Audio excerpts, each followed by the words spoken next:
Hello, Dental A Team listeners. We are so excited to be here with you today. I have Kristy on crew with me. We have a slew of podcasts we're recording and just some really, really exciting information. We're going to make it as exciting as we can, at least, that we want to get out to you. We are more than halfway through the year, which is pretty massive. And so we're going to be talking about a ton about how to end the year, things and pieces to look forward to, things you should be doing now to wrap up for the end of the year, and realistically things to look forward to for the upcoming year, which at this point of recording is 2026. So no matter what year you're listening to us, a lot of this should still be incredibly valuable. Kristy, I am so excited you're here with me today. Thank you so much for clearing your schedule, being here, being open to this, and just always coming with some really invaluable information for our listeners. How are you today, Kristy? Good. It's a good summer day and a good day to be with you as well. So happy Thank to do you. it. Thank you. And for those of you who may not know, Kristy lived in Arizona a long time ago. Like she originally, like her formative years were here, but then she left Arizona for quite a little while, and she's recently relocated back to the desert. And she decided to come right at the beginning of summer, which I I used to tell people like, don't move here in the summer, like come in different months. But then I started realizing, I'm like, well, if you move here in the summer, you get the worst of the worst, and then the rest of the year is like icing on top of the cake. So Kristy, I actually think you did it in the right direction. And I keep telling you, I think you brought some awesome weather with you this year, because we have not broken record heat this year for like the first time ever. Honestly, we keep breaking records every year, and I'm like, these are records we don't need to break. And this year, I think the record has been that it's been so nice. Like it truly has been really light summer. So Kristy, thanks for bringing your weather with you, and giving us a little reprieve here in Arizona. So I told you we're going to make these as fun as we possibly can, you guys. We always aim for that. Fun is actually one of our core values, so it's something we work really, really hard for. I say that today because I really wanted to talk to you guys about some regulatory compliances, which just even in those words sounds like womp womp, right? Like we're just, how do you make that exciting? Well, with the Dental A team can make anything exciting. We can have fun with whatever we want, and everything. We truly believe that if we're not having fun, why are we even doing it? So it doesn't mean that things aren't hard, things aren't difficult, that you won't have to push through hard things. It just means that there should be fun on the other side, and it shouldn't be, tears of pain the whole way through. So here we are, regulatory compliance. You guys know that this is actually really important in the dental industry. You guys have all heard of OSHA. So we'll dive into a little bit on the OSHA, but you guys have also heard of HIPAA. And I have to say, and Kristy, you can tell me what your thoughts are as well. I have to say that when I was in practice, like physically working in an office, we never talked about HIPAA. We talked about OSHA constantly. Like OSHA's going to come in, and you've got to have everything 6 inches from the ceiling and off these certain walls, and you've got to have so many fire extinguishers and the fire escape plans, and like all of these, barriers and masks and gloves, and don't wear your gloves outside the door, all of these pieces for OSHA safety compliance. But I never heard about HIPAA. I knew as a front office team member that patients had to sign the HIPAA forms and that they had to update them every so often, but I didn't actually know what it was. And when patients would ask me like, oh, what am I signing? I'm like, it just says we're not going to give away your information, right? And I'm like, I don't know if that's what it says or not, but like, that's what I heard someone say. And so I'm just repeating it, right? So Kristy, I don't know if you had a different experience in office, but I really truly felt like until I had to train people on it, until I had to be like, no, you have to do HIPAA in the office. And until as a company, we had to start taking our own HIPAA courses every year, I had no idea exactly what it meant for a dental office. And Kristy, you may have had a different experience, but tell me, what was your experience when it came to HIPAA in your dental practices that you've worked in? Yeah, my experience was actually, you made me laugh. It was very similar to yours. I think it was around 2013 that those forms came out. And it was pretty funny because when it first started, even patients were funny about it. Like I Yeah. remember this big long form, and you'd hand it to patients and say the same thing. It just means we're not going to sell your information or give it to anybody. And patients would start reading it and they're crossing things out. Yeah. And then I'm asking my doctor, like, how can they just rewrite it? And he's like, it doesn't matter. It is what it is. Like, it's Yep. just a form. And yeah, so really I started the same place you did. And Yeah. then later years, we ended up doing more formal training on HIPAA. But yeah, started in the same place. Yeah, I remember those sheets. They were like longer than it was like a car contract where it was like you had to fold it a certain way. Like they were longer than the rest of the sheets. And my patients did the same thing. They're like, "Well, I don't really agree with this." Like, and they just cross it off and then initial it. And I'm like, "All right, like whatever. I just need to scan it into your document center. Like that's all I've got here, right?" And if it's like in the paper folder, I had to like fold it so that it would fit. But yeah, it was around 2013 and it was like so odd, and then every year they had updates to it. And I was like, I don't know what any of this means, except I did know at the bottom it said, if we were to release your information, who would you want it released to? So my point of that is it's 2025 right now. I don't know what year you're going to listen to this. 2013, we started this, and it took many years for any of us to really learn and understand what it meant, let alone our patients even know and understand what it means. But it is incredibly invaluable. And I'm not here to teach you HIPAA by all means. That's never my gig, or OSHA, but I do know that there are plenty of courses, and even just like online forums or whatever that will go through it. There are two sides to it, and they're incredibly important, especially for business owners. So doctors and owners out there, my doctor too, I was like, what is this? Just like Kristy, what you said, like, can they do this? He's like, I don't know. Just like, it's just a new form that they told us we need to do. So just do it. And I'm like, okay. He had no idea what it meant either. He just knew it was really important. So doctors, go get versed in it. We actually have to take a compliance course every year. All of us do, for HIPAA compliance on the medical side, but then also on the business side. And that it boils down to really privacy, right? And what that looks like. And it actually will take you through what it looks like as far as electronic privacy, verbal privacy, patient charts, like how long do you have to keep things, where should they be kept, like certain things that honestly and truly your front office is looking up all the time. I don't know how many times I ask, like, wait a second, how long do we have to keep these x-rays for? Wait, how long do we have to keep these boxes of files for? Like, we're going digital, which crazily enough, there's still plenty of practices out there that are not digital. Um, I know some near and dear to my heart that are not digital. So like I remember, but just these file boxes that you get from Staples, and you put them together, and we're putting the files in there, and we're marking the year that we put them in there so that we could wait the right amount of time. But still in the back of my head, I'm like, is this even right? Like, am I waiting enough time? We would put the date that we boxed it, and then the date that it could be destroyed, like just like, destroy date. But still I was like, oh, this is still kind of scary. Like, am I doing this right? So my suggestion is to always make sure that you take those courses and that you're well versed in it, especially as a business owner. And I'm saying this after year 3 of having to take the HIPAA course online for business compliance for our company, because it's really hard, you guys. I'm not going to lie. When I go through it, it's like, Kara and I have this game that we play on who's going to get the better score. And to truth be told, like, it's like a barely passing score. And we're like, how am I still not getting this? We read through the stuff, we watch the videos, and we get to the end and we're like, what the heck? I still didn't understand it. So go take those courses. It's just online. It's super easy. I'm sure we can throw you over a link if you want it. So HIPAA, I actually wanted to spend some time instilling in you the importance, because I think the only thing we hear in dentistry is OSHA. And we know so much of the OSHA stuff.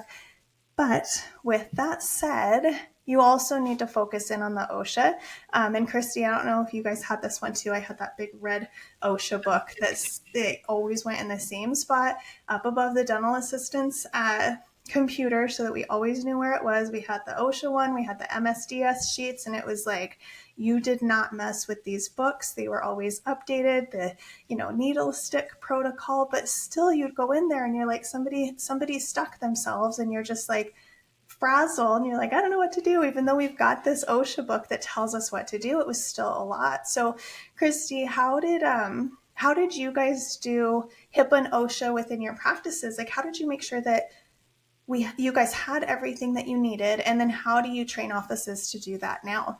Yeah, it's a good thing that you're touching on it because it's one of those things that I think even offices tend to not do Yeah. because it's so complex. But I will say, we just made it part of our yearly routine. And this is perfect timing because we're coming to the end of the year, and as we're future planning for next year, even setting our goals for the practice and all of that, looking at the calendar and making sure those days are marked out, just like you would your CPR, make sure your OSHA's booked every year and your HIPAA training, because they are serious, right? And they're one of those things, especially like OSHA, it could shut you down if Mhm. you weren't compliant. So it is very necessary, but I would say do it as part of your yearly planning and just make sure it's booked on your schedule every year. I totally agree with you. And I think one piece with that is to make sure you guys understand it too. I know that for us, in my practice, we always stressed about the OSHA because we were like, if they ever come in. And that's like one space of it, right? For sure, you want to be compliant, you want to have the right spaces. If they were to come in, you want to have everything you were supposed to have for sure. But on the flip side of that, like the reason that they do that isn't because they want to come in and like give you a bad grade or get you in trouble, right? They do it because they actually want you utilizing the information. They want you knowing it, and they want it to be helpful in keeping your business safe. And so not only making sure that you're compliant for the passing grade, but that you're compliant in the fact that you understand it and you're able to use it, because it really is truly beneficial for your practice. And there are actually some really valuable pieces in there, just like CPR. Like, we have to take CPR to be compliant, but the day that you have to use it is the day you're like, oh, thank God that they made me do that, right? Like, gosh, this could have been really bad, right? The day that my son, bless his freaking 4-year-old heart at the time, decided to put gummy worms in his frozen yogurt and they turn into rocks and he's choking on it in the middle of the frozen yogurt store. And I, thank God, knew what to do to pull it out of his mouth and make sure I didn't have to resuscitate him. All of these pieces, right? We undervalue things because we think we have to do it because someone's telling us to. And if we don't, we're going to get a bad grade or we're going to get a slap on the wrist or whatever. Yes. And like, Kristy, I love when you say yes, and this is a yes and situation. Yes, get the good letter grade. Don't get a slap on the wrist. Don't get a fine. And save lives with this information too. HIPAA, you're not going to save a life, but guess what? It's better to be super safe because, I mean, honestly, cybersecurity is wild. And I have had many practices while consulting that have been hacked. And I don't know if y'all remember a couple years ago now, was it last year maybe? All of the insurances got hacked and we were without insurance payments for 3 or 4 months. We couldn't even submit claims. Like, it was wild. These things do happen. And if you're not HIPAA compliant, if you don't know what it means, things aren't stored correctly, you have a lot of patients that could be in a lot of trouble. So not only are you going to get in trouble from a business standpoint, with the regulatory compliance people, but you're putting your patients' information and your own information at risk. You've got payroll documents on there, you've got your team's information on there. There's a lot of very sensitive information that's stored on there. So OSHA is incredibly valuable. Know it, train on it.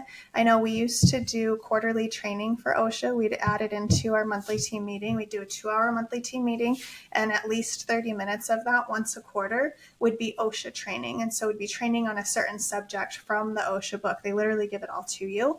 And then what I would do now is actually add in some of that HIPAA training with it, like quarterly, monthly, however you guys want to do it, and yearly, especially making sure that we're all reviewing it, that we're all up to date, that we all understand it, and we understand any changes because they change them at the drop of a dime. And Kristy, I don't know if you've ever received a letter from OSHA saying, hey, these are the updates, but I have not. I've never seen anything that OSHA's like, guess what? We've updated and changed. So you guys have to go out and look for that information on your own. Yeah. Kristy, how did you handle? I know in my practice we had two people. We had one that was responsible for OSHA and then one that was responsible for HIPAA, which at that point, just made sure that we did the sheets. Now we know there's much more involved to it. But how did you handle that in your practice as far as someone like the accountability piece to it? And I never wanted the accountability myself. My doctor, he's a very busy man. Personally, professionally, very busy. I ran his schedule ragged. He was constantly on the move. There's no way on this earth that he was ever going to be able to hold anything accountable, especially OSHA or HIPAA. So I never made him the owner of that. And then as the office manager, I tried to stay out of that lane as well because I didn't want it to get mixed up in other pieces. But Kristy, how did you handle it in your practice, and how do you see practices now handling that kind of responsibility and accountability piece? Yeah. Honestly, going back to what you said, it's having a champion, right? It doesn't mean that they're the only one responsible, but somebody that is the point person Yeah. that is checking on those things and reporting back. You know how it kind of makes me think of when you go into a restroom at a chain store, one of those, and they have those checklists about they check the bathroom at a certain time. Yeah. Using something like that to know, because even your fire drills, guys, we're supposed to have fire drills and That's make true. sure team, right? Yeah. Onboarding, did we teach them where the eye wash station is? Did we show them our meetup area if something happened? So it's important. And like I said, have that point person that can report back. Potentially in one of your team meetings, just check on it. Just make Yeah. sure. It's like we do our checklist and chart audits. I was going to circle back to you too, because I won't name names, but we all heard of the corporate entity Mm-hmm. that also got hacked, right? It's maybe been a couple of years now, but you know, think of that. They're a big nationwide chain, lots of money, right? Yeah. And so even if it happened to them, like us as little guys that don't have that kind of money to spend, we have to be very diligent. So I would also do like chart audit type thing. Yeah. Maybe not necessarily chart, but listen to your admin people. Are they breaching HIPAA in conversations? Are they Yeah. checking IDs? Are we even getting photo IDs from patients? No, most patient, No. no, most places are not getting photo IDs. Yeah. And a lot of people, they look, well, we want to know who's coming in, so we want to get your photo. No, Yeah. don't share your secrets. But on the same token, like it is part of compliance. It And is. if you guys have ever heard of red flag rule, if you're accepting insurance, you have a due diligence to make sure that that person is who they say they are. And I have experienced Yep. where somebody came in portraying they're somebody else. So, Yep. um, they're little things, but they can be big things. And just like that corporate entity, it was flashed all over the news. And so it's also about saving our reputation. Those things are hard to come back from. I totally agree. That's a really great point, and I don't think I know many practices, maybe a handful, that really truly understand the value of the ID portion of it. And I do hear that too, like, oh, we want to know who's coming in. Like, yeah, but your ID is not gonna. A lot of practices will use it for both, and I think that's great. But like my picture on my ID, you're never gonna know that it's me, right? But at least you took it. It's got my information. It's got my statistics, my demographics that match up within my insurance card, because that does happen constantly. Constantly, patients or practices are reporting that they've had patients that come in with the insurance, but it's not actually the person who's on the insurance card. It happens a lot. And as you're taking payments as well, like, I'm surprised we don't get asked more often for our credit cards, or for our ID with our credit cards. But when I do, I'm always like thrown off. But then at the same time, I'm like, actually, thank you for caring enough about my safety, right? My electronic safety, that someone's not using my credit card who's not actually them, because that has happened. I have had those charges pop up that my credit card is like someone's at Circle K trying to use $5 and they're just like testing it, right? So I do appreciate that and I value it. And I think our patients would too. But it is a piece of the record keeping that you're supposed to have if you are going to accept insurance from those patients. So it is a massive piece. So that was a great, great point, Kristy. Thank you. Biggest takeaway today, you guys, two biggest takeaways. Go figure out what HIPAA is if you don't know what it is. Medical and business, like standing business HIPAA, go figure both of those things out. Make sure that you're OSHA compliant, that you've got your book, you've got your sheets, you've got everything that you're supposed to have, and that you're training on both of those, because those make them compliant as well. And then make sure you've got point people to ensure that these trainings are happening, to ensure that we're up to date with everything we're supposed to have. So super easy, you guys. You got to dig in and do the work. And I challenge you guys to go take that HIPAA test. It's hard. Even after taking the course that like leads up to it, it is not easy. Carrie and I both have struggled with that sucker. So I challenge you to go take that dang test and tell me you know anything about HIPAA. HIPAA, OSHA, okay? Just be compliant, you guys, and figure out an easy way. Like Kristy said, schedule it every year. Schedule it out. You've got your ops manual update, so do your ops manual update, your OSHA update, your HIPAA updates, and then make sure that you've got a point person probably for each of those. And they should be 3 separate people, in my opinion, if you've got the capacity within your staffing to do it. Kristy, thank you so much for your nuggets and for letting me probe questions over to you about your past as well. You have always amazing points. So thank you for being here with us. Is there anything else you can think of that I missed in that wrap up that they should be doing? No, I think you hit it all. The only thing we didn't touch on was make sure you're doing PCI compliance, because you Sure. mentioned credit cards and taking Yeah. them. There's still a ton of practices that I go in and they're writing down cards. Guys, get rehearsed. You could be putting yourself into some situations by doing that. So Yeah. that would be the only other one that I would add in the mix. That's actually a really good point. And I've had a couple of practices text me, some office managers, and be like, what does this mean? This PCI, like people don't know what that means and they don't know what that is. So make sure your office managers do know what that is. It goes right along with HIPAA. Those two go hand in hand. So just make sure, again, that you're not running the team that's like, I don't know, we're just supposed to sign this, that they actually know what they're for, because with a reason behind it, things get done. So that was massive, Kristy. Thank you for remembering the PCI compliance. All right, guys, go do the things. They're not really that hard except for that HIPAA test. And I do challenge you to go take it because I just want to hear from you on how fun it was.